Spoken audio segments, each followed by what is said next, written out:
Speaking of wings, you did Alabama white sauce wings this week. It's if there's ever a wing season, it's right now. Like football season, to me, is wing season. That's really what kicks it off.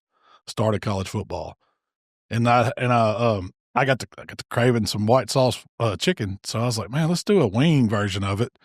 And it's Alabama white sauce. That's where it originated, but I call it Mississippi white sauce because we make it in Mississippi. But it is a version of an Alabama white sauce, and it's really, really good on chicken and especially good on wings. And you could just about season the wings. It's good on pork too, but it's made for chicken. But that's you could season that wing any way you want it. I went fairly simple with it. Use just a spicy ranch. And that's a little AP. Good. A little AP. It's you just got the savoriness, and then you got that. When you think of chicken, hot wings, most people think of ranch. I mean, I only did ranch because they don't have a spicy blue cheese. That'd be an interesting powder, like a dust. Spicy blue cheese for chicken wing. But I put that on the outside, and I kind of did a 2-zone fire on the Primo. Had me a hot side. It was, trying to run it around 400, 375, 400, where it stabilized out. No deflector plate, just open. Got all my wings seasoned up, let them dry. I let them dry before I seasoned them just to get that moisture off of them, and then season them up, throw them on the cool side of that grill, off the fire, and let them go until, you're looking for about, if you had to temp them, I'd say 180, 185-ish. Not done all the way for me. Now, chicken's done at 165, but it's still too slick to eat. You ain't rendered the fat at 165. That's for breast. Yeah, that's for breast. Yeah, if we're talking wings, you got to crank it up because you want to get all that fat cooked.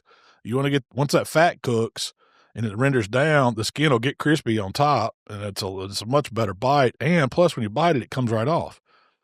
So I went at that 375, 400 degrees. It was about 45 minutes over on the cool side. And I still have my hot side. You flipped them halfway through. Yeah, I flipped them after about 30 minutes. You go about another 15, check your internal. They're starting to look good. It looks like the fat's bubbling out. The skin's actually kind of, I don't know if you could really pick it up in the video, but when Tyler was coming in and filming it, you could see the skin start to blister and bubble and move underneath it. That's my sign that fat's rendered up, and we've got some grease under there now, and that's what's cooking that chicken. And as it oozes out, it's going to help it crisp up. So what I do at that point, I move them over to that direct side, and that's when you're going to get a lot of grill flavor. They're going to sear a little bit, and I'm really just looking to color them up at that point. I want some of that grill look on them. I want that skin to get crispy and hot. And then at that point, you still got your cool side, so if anything gets away from you, just move them back over. So you got a little safe zone. And that you were working in batches. Yeah, and I did, and I didn't overcrowd it because, once you open that grill and you don't close it, that fire's going to get ripping. You got to know that. So just kind of eyeball it and watch it. If you need to shut it down, but don't leave them in there too long. This doesn't take, I would say it was about minute and a half, and I'd flip them and look at them, minute and a half, and I just kept doing that back and forth, probably for about 5 to 6 minutes. Wouldn't you guess, Tyler? Yeah. It wasn't long.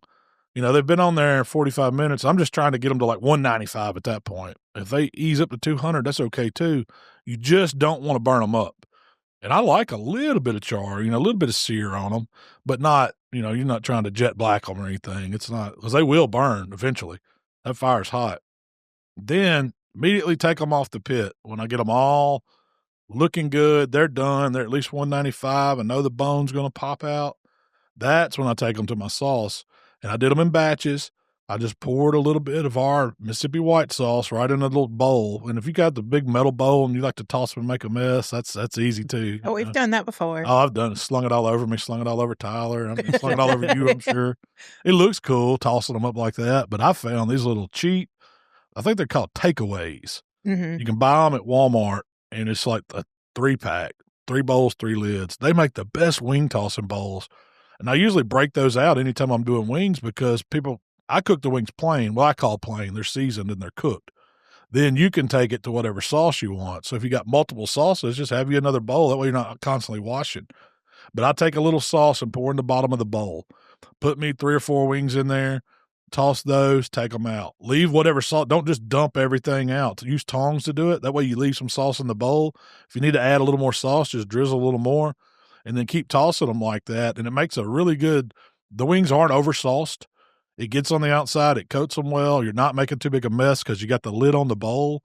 And you don't have to wash it every time if you got multiple of them if you're changing sauces. So it really works great for sauce and wings. You call them my wing bowls. Yeah, that's my wing bowl. I'll say, Shell, where's my wing bowls? Because usually you got them stacked up in the pantry or something.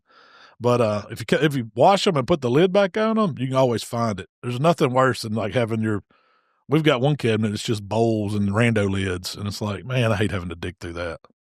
You have to get down on your knees, and that's hard for a big man.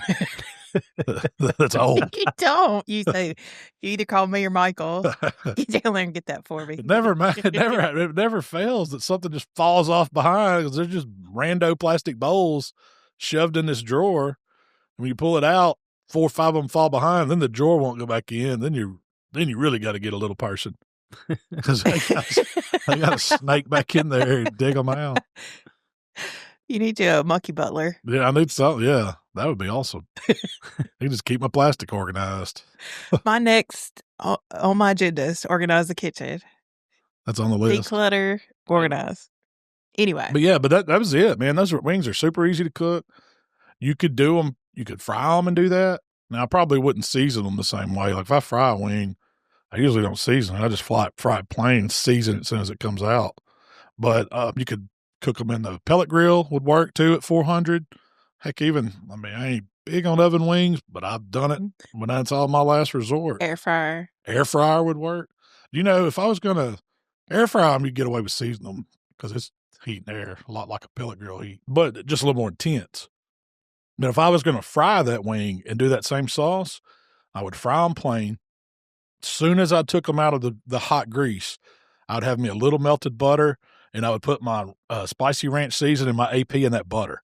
Then I would toss those wings first in that, let them sit like 2 or 3 minutes, not long, and then toss them in the white sauce so you get that double flavor on them, and they would be fire like that too.